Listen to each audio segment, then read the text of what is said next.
Hello and welcome to the highlights of the 2017 Orienteering World Cup Final from Grindelwald in Switzerland.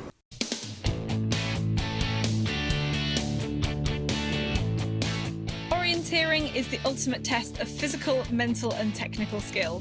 Athletes navigate the course using a map where a certain number of controls are marked.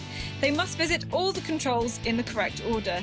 They also have to decide which routes to take to get around the whole course. There are a few TV controls where we can track their progress, but the athletes are not allowed to look at the map until the moment they start. Distances can range from sprint events at 3 kilometres to long distance events of 18 kilometres. Every control is marked with an orange and white flag, and runners show they've been there by registering with a touch-free electronic chip. The longer events take place in forests and heathlands and are a test of endurance. But for the shorter distances, the athletes head to the towns, where running and navigation speed is key and every second counts. Every athlete is also equipped with a GPS tracker, which enables spectators to watch where they're going out on the course and enables them to see the route choices they've made. As well as individual competitions, there are also relays. The forest relay has a mass start and is run in teams of 3. For all events, the fastest time on the course wins, whether it's a mass start or an individual time trial. The time is measured when all the controls are visited in the correct order and the athlete crosses the finishing line. So today here in Grindelwald we have the middle distance for the women, and let's take a look at their course, which is 4.7 kilometres, has 225 metres of climb, 19 controls. We expect the fastest women to get around this course in about 35 minutes. So a group of controls very close together at the beginning of this course, which has a lot of contours, as you can see, and then this longer leg to control number 5 offers a little bit of route choice. Do you go straighter? Do you go the faster route choice that maybe has a little bit less climb? Then we have TV control at number 6 before some of the more shorter controls, number 8, and now from 7 onwards there's a lot of climb all the way up this slope. And of course, characteristic of a middle distance race, there are lots of controls very close together. We have another TV control at number 12,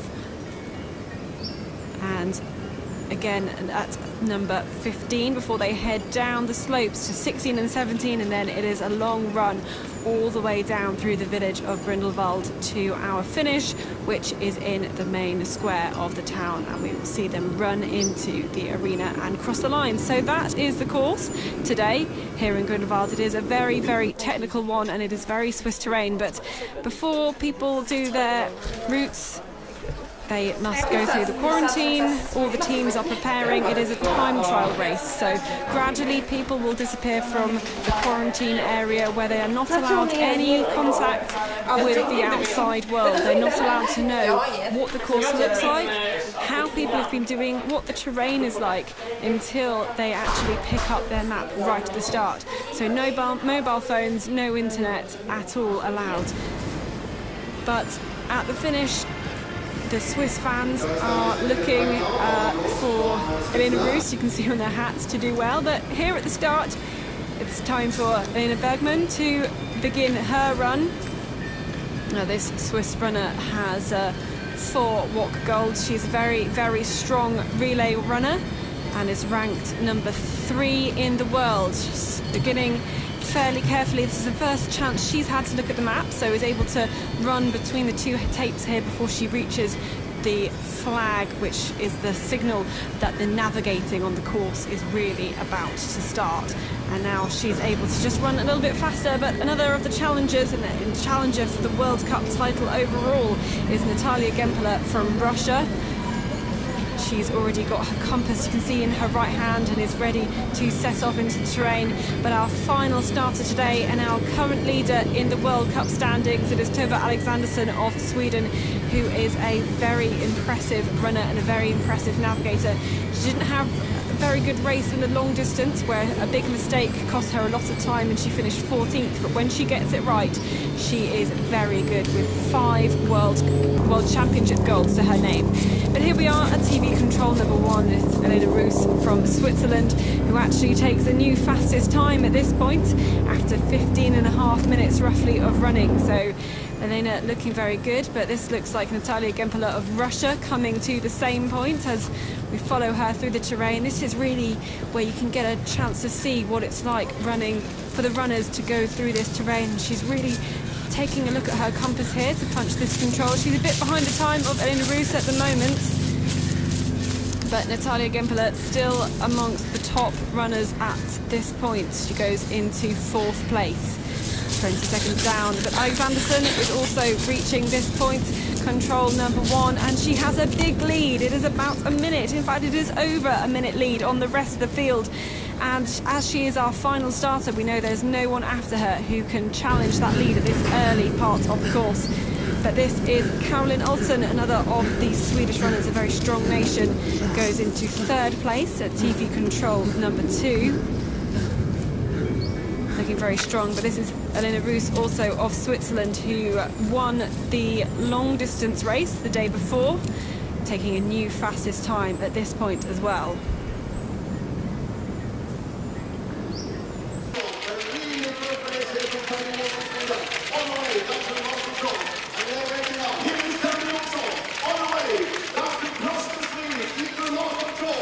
But at the finish, it is Caroline Olsson, one of the Swedes, who is looking for a good time across the line.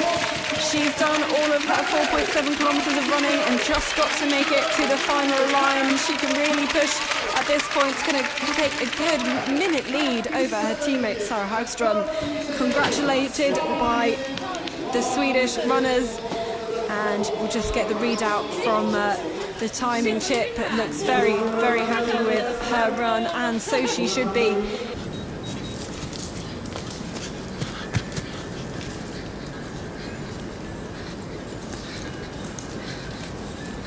But back out on the course, this looks like TV control number 3, and it is Elena Rus coming to this point. She can probably see the control here, just checking the code on her wrist, and it's going to be a new fastest time, taking the lead over from Kat Taylor of Great Britain. But a strong performance from Elena Rus, who is leading at this point currently.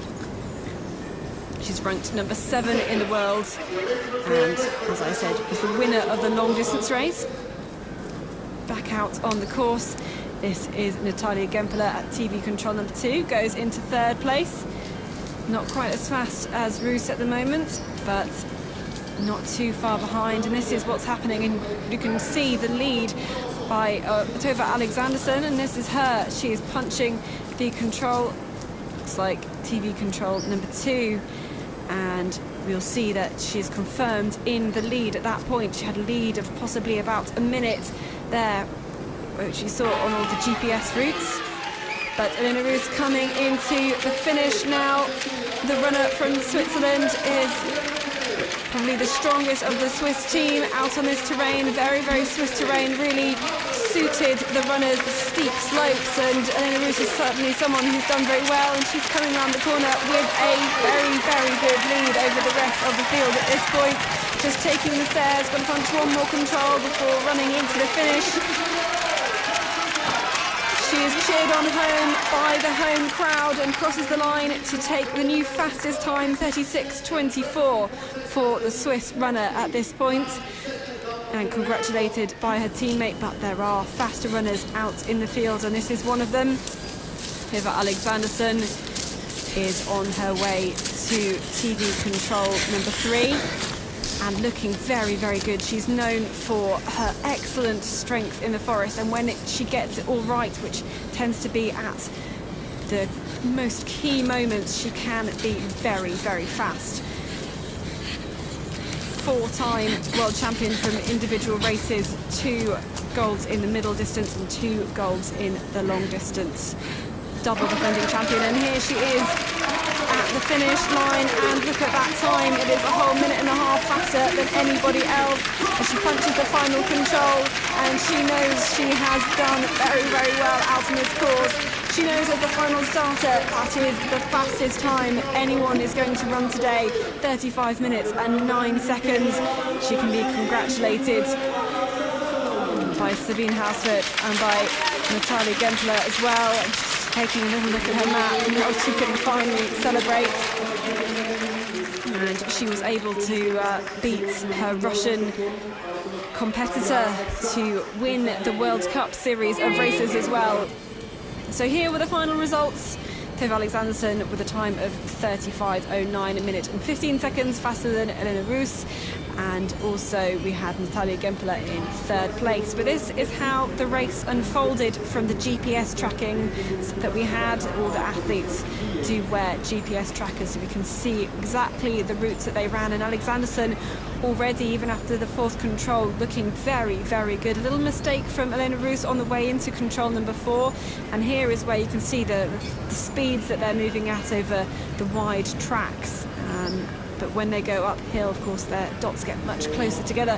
But Alexanderson's still in the lead, very close though between Rus and Gempler at this point. And by here you can see the trail, the red line behind Alexanderson. That line is a minute, so she's already a minute faster than Elena Rus at this point of the course. And now going to number 9, this is where the athletes had to change over their map. You can see they are all splitting up, choosing different routes. Gempler getting a bit stuck going up the hill, going into control number 9, but nothing too major. It's all about the intricate route choices for middle distance racing, going that route that's just that tiny bit faster than everybody else, and also being able to conserve your energy in this physically demanding course. Again, some differences in the route choice, and Gempler possibly losing out a little bit at that point. And then from this point, it's all downhill. 16 and 17 shouldn't cause too many problems, and then downhill racing down the track all the way into Grindelwald, and that was the lead that Alexanderson had over the rest of the field. Home and dry before anyone else could get a chance edgeways. So those were the top 3.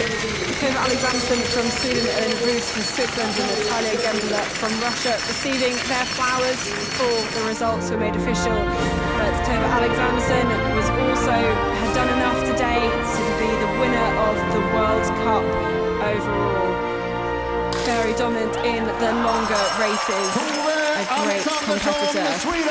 And she could listen to the Swedish national anthem being played out for the crowd in front of her, the Swiss crowd cheering on. It was Gempler who took second in the World Cup overall standings, went to the final race.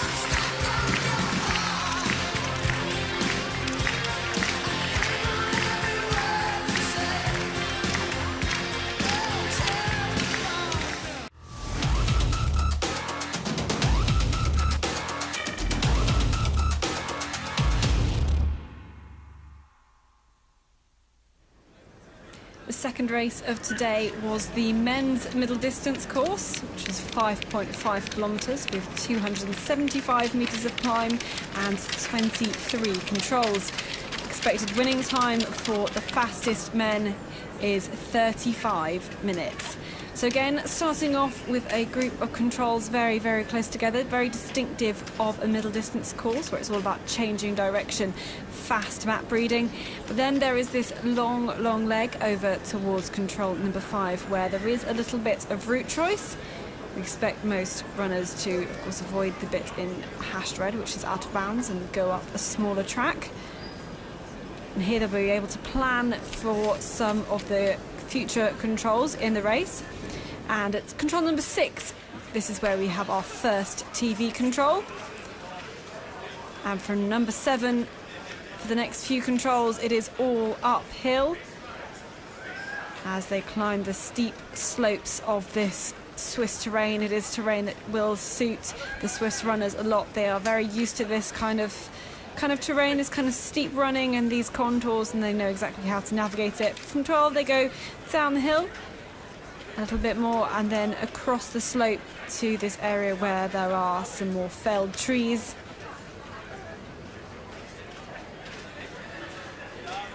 Heading down the hill once again from control number 14, and then at control number 16 is where we get our second TV split. We will catch up on their progress, see how well they're doing on this time trial course. Again, there are a few more controls as they go back across the slope. We have another TV point at control number 19. It's our third split. And then they just progress down the hill, a few easy controls, 20 and 21. And from there, it is all downhill through the town of Grindelwald.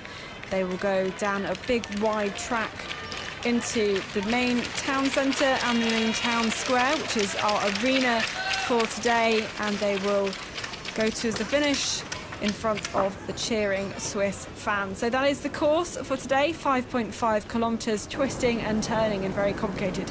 This is what all the runners are after, the main medals from the World Cup series.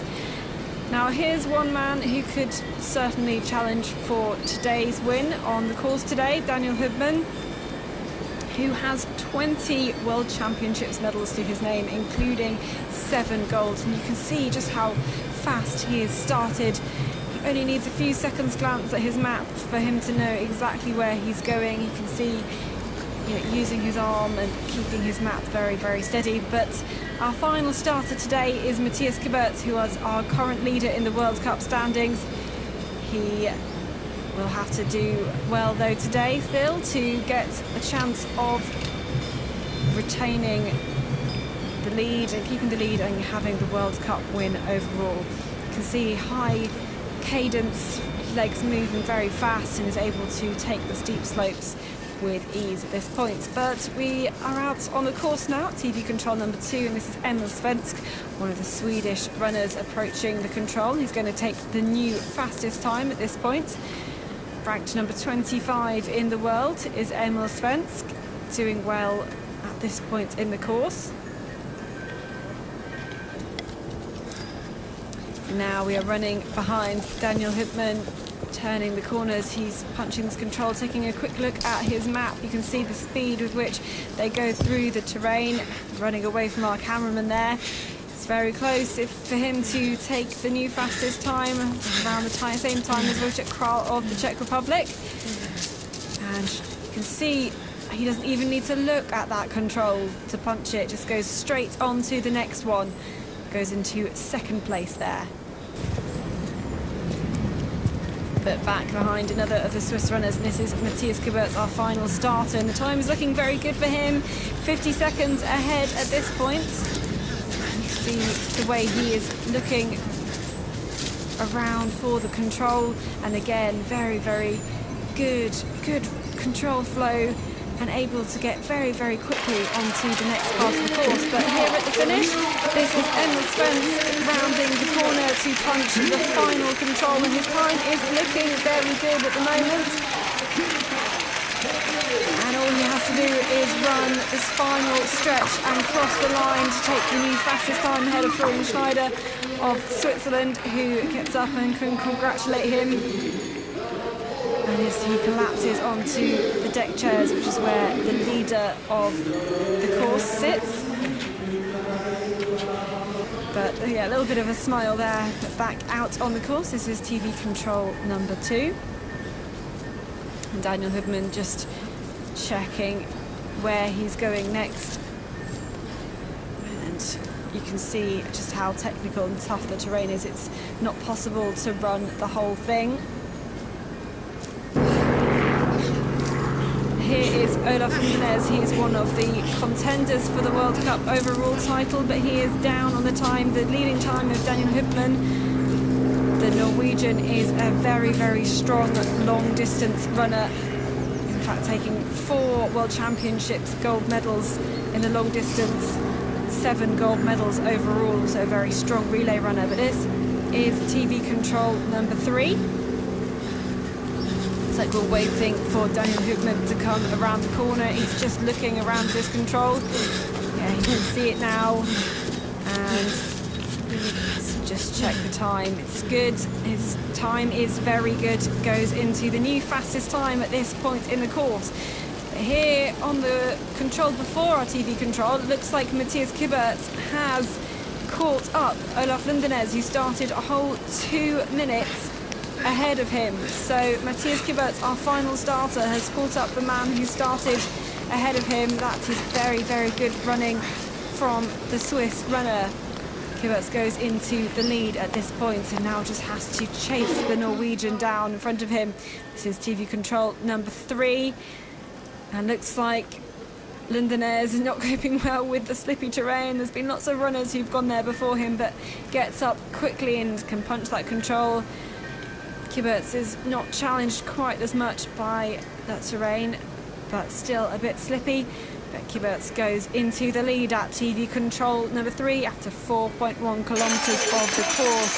Looking very good, but at the finish, this is Daniel Hübmann, and it's looking good for this Swiss runner at the moment to take a new fastest time ahead of Emil Svensson. He's got a minute gap, and the Swiss fans can cheer him across the line as he takes the new fastest time. But there is still one man out there in the forest who can beat him, who can challenge his time, and here he is. It's Matthias Kiberts, just checking he's punched the control correctly, and all he has to do is go down the slope, round the corner and into the town square. Where is the Norwegian? Looks like he's left him behind. And the Swiss fans know this is a good time. They can hear it from the arena commentator, and soon Matthias Kiberts will also know that he is going into the new fastest time and almost definitely the win. He can acknowledge the crowd and celebrate in his final race of the series, final race of this season, and he takes the lead with 33 minutes and 31. But here's Lundenez, here's the Norwegian. Kiberts was able to get away from him in the final stages, but can he hang on for a 4th place? He's over 2 minutes off the pace at this point, but is able to cross the line and just about take the 4th position there for Lundenez. So not able to do well enough to challenge for the lead in the World Cup Series, meaning it goes to the Swiss runner Kiberts, who should be very happy with his series of races. No wins in the World Championships, but was able to pick it up with a win in the long distance and in the middle distance in Grindelwald in Switzerland on his home soil. And indeed, here were the results. Matthias Kiberts with a win, 33-31. Daniel Hübmann, his teammate, in 2nd. 3rd place, Emil Svensson. Looking at that, 6 Swiss runners in the top. No wonder they are celebrating. Certainly performing well on home soil. That has definitely been to their advantage. But they've managed to keep clean races and run fast when it mattered. But here are the GPS tracks from the top 3. It's very close at these initial stages. Kiberts just taking the slightly shorter routes, especially to control number 2. A little possible mistake, I think, there from Emil Svensson, and this is them taking the long route choice over to control number 5, all choosing to go the same way. But this is where Kiberts, you see, he's just running that little bit faster than everyone else and taking the micro route choices that really matter and that really can allow him to have a bit of a lead. Possible little mistake from Svensson on the way into control number 8, but to control number 9 they've all split up. But Kiberts still out into the lead compared to the others. Just a masterclass in orienteering. And then to control number 13, easy point here. Kiberts sticking to some of the tracks. Both the Swiss runners know the terrain very well. It's quite close at that point, control number 14, but a good route choice from Kiberts to 15 managed to pull him slightly ahead at that point. And from here on, the runners can start thinking about home. This is where Kiberts caught up. Olaf Lundenez would have given him a huge boost to his confidence, knowing he'd caught up a worthy competitor. But from control 21, it was just a case of going all the way down the hill into the finish and taking the win for Kiberts from Switzerland. So that was the podium. Kiberts from Switzerland, Hübmann from Switzerland, and then Emil Svensson from Sweden. But the win from Kiberts also meant that he could hear the Swiss national anthem. He's done enough throughout the whole of the series of races, the World Cup series of races, to take the victory overall.